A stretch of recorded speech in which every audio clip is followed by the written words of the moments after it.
Hello friends, അപ്പോൾ ഞാൻ ഉണ്ണിക്കണ്ണൻ്റെ അടുത്ത് യാത്ര പറയുന്നൊരു ദിവസമാണ് ഈ സാരിയിൽ ഉണ്ണിക്കണ്ണൻ്റെ കാര്യം പറഞ്ഞത്.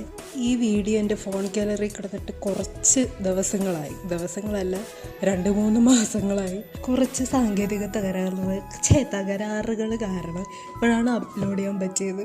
എനിക്ക് ഒരു ദിവസം പെട്ടെന്ന് ഒരു ഓർഡർ കിട്ടി. പെട്ടെന്നൊന്നുമില്ല, ഈ കാത്തിരുന്ന് മാസങ്ങളോളം കാത്തിരുന്ന് കിട്ടിയ ഒരു ഓർഡറാണ്. നമുക്ക് നമ്മുടെ എല്ലാ കസ്റ്റമേഴ്സും സ്പെഷ്യൽ ആയതുകൊണ്ട് തന്നെ ഞാൻ ഒരു സ്പെഷ്യലായിട്ടൊരു ജിമിക്കയും കൂടെ വെച്ചിട്ടുണ്ട് ഗിഫ്റ്റായിട്ട്. അപ്പോൾ ഞാൻ ഇത് വളരെ സന്തോഷത്തോടെ പാക്ക് ചെയ്യുകയാണ്. നമുക്ക് ഓർഡർ തന്നത് അമല എന്ന് പറയുന്ന മാമാണ്. താങ്ക് യു അമല മാം. അമല മാമിൻ്റെ മോൾക്ക് വേണ്ടിയാണ് ഈ ഓർഡർ കിട്ടിയത്. നല്ലൊരു സ്വീറ്റായിട്ടൊരു കസ്റ്റമറായിരുന്നു കേട്ടോ. അങ്ങനെ വളരെ സന്തോഷത്തോടെ സ്നേഹത്തോടെ പാക്ക് ചെയ്തു. മാമിന് ഈ സാരി കൊറിയർ കിട്ടിയ സമയത്ത് മാം എൻ്റെ അടുത്തൊരു കാര്യം പറഞ്ഞിട്ടുണ്ടായിരുന്നു. അത് ഞാൻ ഈ വീഡിയോൻ്റെ ലാസ്റ്റ് കൊടുത്തിട്ടുണ്ടേ. അപ്പോൾ എല്ലാവരും ഈ വീഡിയോ ലാസ്റ്റ് വരെ ഒന്ന് കാണണേ.